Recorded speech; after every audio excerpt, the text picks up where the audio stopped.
Okay, सो अभी हम देखेंगे हायर परचेज। ठीक है, मीनिंग क्या क्या करना हमने इसमें।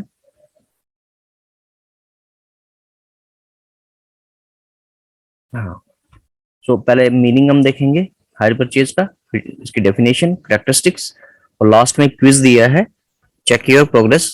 ठीक है, तो क्विज क्विज अटेम्प्ट करके आप देखेंगे डिस्क्रिप्शन में दिया हुआ है, ताकि आपको पता चल जाए कि आपका टॉपिक कितना क्लियर है। तो सबसे पहले इंट्रोडक्शन, हायर परचेज होता क्या है, right. So when the goods are sold,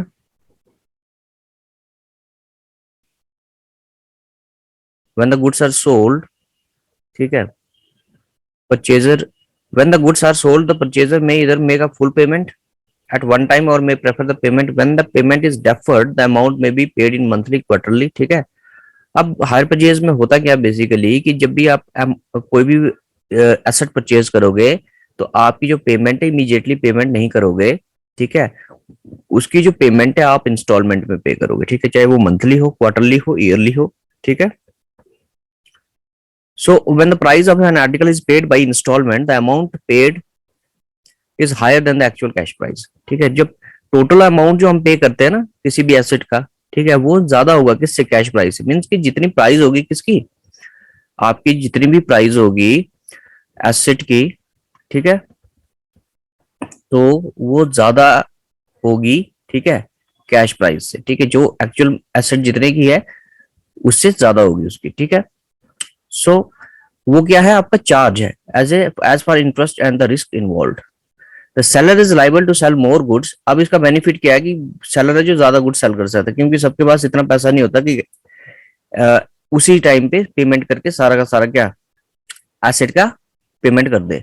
इसीलिए ये कंसेप्ट आए दो हमारे पास, एक तो हायर परचेज सिस्टम है, दूसरा इंस्टॉलमेंट परचेज सिस्टम है, इंस्टॉलमेंट पेमेंट सिस्टम है, राइट। अब हायर परचेज सिस्टम में क्या है, ठीक है, जैसा कि ये हायर किया हुआ एसेट, ठीक है, इसके कुछ टेक्निकल डिफरेंसेस हैं, वो आगे हम देखते हैं। और इंस्टॉलमेंट में क्या है, इसमें ऑनरशिप इमीडिएटली ट्रांसफर हो जाती है एसेट की, यहां पर ऑनरशिप ट्रांसफर नहीं होती है। ठीक है, अभी हम देखते हैं इसको डिटेल में।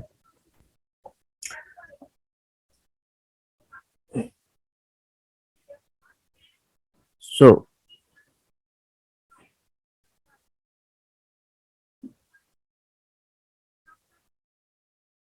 Right, so a hire purchase agreement is one, ठीक है, under which the buyer takes delivery of goods.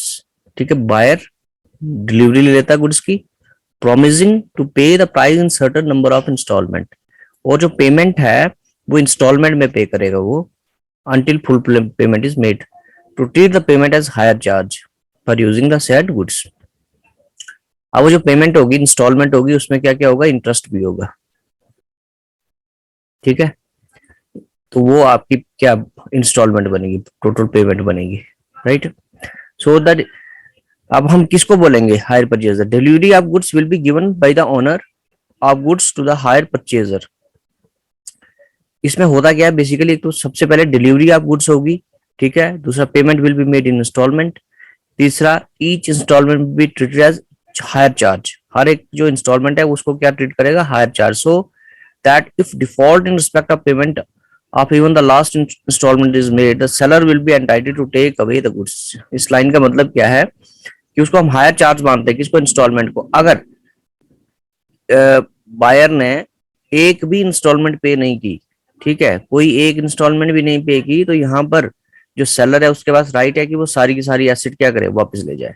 ठीक है, so if all instalments are paid and the owner other conditions are fulfilled, जब सारी की सारी इंस्टॉलमेंट पे कर दी और जो भी और कंडीशंस थी कुछ वो भी फुलफिल हो गई, the ownership of the goods will pass to the buyer. जो ओनरशिप है वो किसको मिल जाएगी, अब बायर को। ठीक है, तो पहली लाइन में हमने क्या बोला कि डिलीवरी ऑफ गुड्स तो वो करेगा, लेकिन ओनरशिप पास नहीं होगी, किसको, बायर को। ठीक है, वो कब होगी, जब वो सारी की सारी इंस्टॉलमेंट पे करेगा। ओके, नाउ इसका डेफिनेशन देख लेते हैं। According to section 2C of the hire purchase act 1972, the hire purchase agreement is an agreement under which the goods are let on hire and the hirer has an option to purchase them in accordance with the terms of the agreement, and includes an agreement under which possession of goods is delivered by the owner, ठीक है, possession of goods delivery करेगा। Property in the goods is to pass to such person on the payment of the last of such, ठीक है, property means कि ownership का पास करेगा जब वो लास्ट इंस्टॉलमेंट पे करे। Such person has a right to terminate the agreement at any time before the property so passes.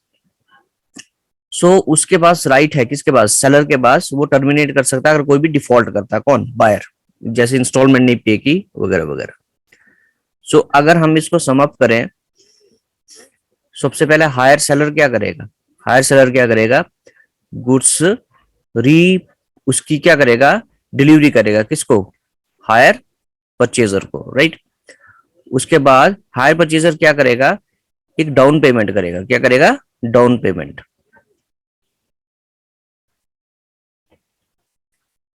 ठीक है, किसको, सेलर को। और साथ में क्या करेगा वो, और टाइम टू टाइम क्या करेगा, इंस्टॉलमेंट पे करेगा, ठीक है, मंथली, जैसे भी इन्होंने डिसाइड किया, मंथली, ईयरली या फिर हाफ ईयरली। और ऑनरशिप कब पास होगी, ऑनरशिप पास होगी जब वो लास्ट इंस्टॉलमेंट पे करेगा, ठीक है। तो ये था हायर परचेजर की तरफ से। अब हायर सेलर क्या करेगा, सबसे पहले वो डिलीवरी ऑफ गुड्स करेगा, ठीक है, ऑनरशिप पास नहीं करेगा लेकिन। और अगर वो कोई डिफॉल्ट करता, कौन, हायर सेलर, तो वो गुड्स को क्या करेगा, रीपोजेस भी कर सकता है, मीन वापस ले सकता है अपने पास, ठीक है। Now characteristics of higher purchase agreement. So agreement between, it is an agreement between seller and the purchaser, right? Possession of goods immediately passes, possession goods की पास हो जाती है but not the ownership, ठीक है, on signing the agreement, जब ये agreement sign करेंगे तो गुड्स की जो पोजेशन है वो किसके पास चली जाएगी, बायर के पास, लेकिन ऑनरशिप नहीं होगी। पेमेंट इन इंस्टॉलमेंट, जितनी भी पेमेंट है that has to be made in instalment, whether it's half yearly, whether it's monthly, whether it's yearly.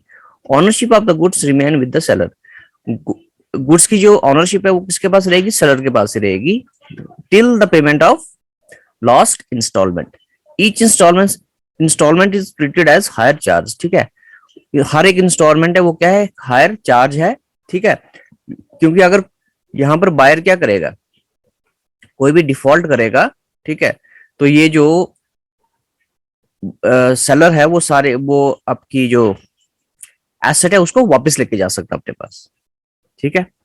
सो ये क्या था आपका हायर परचेज एग्रीमेंट का कैरेक्टरिस्टिक्स।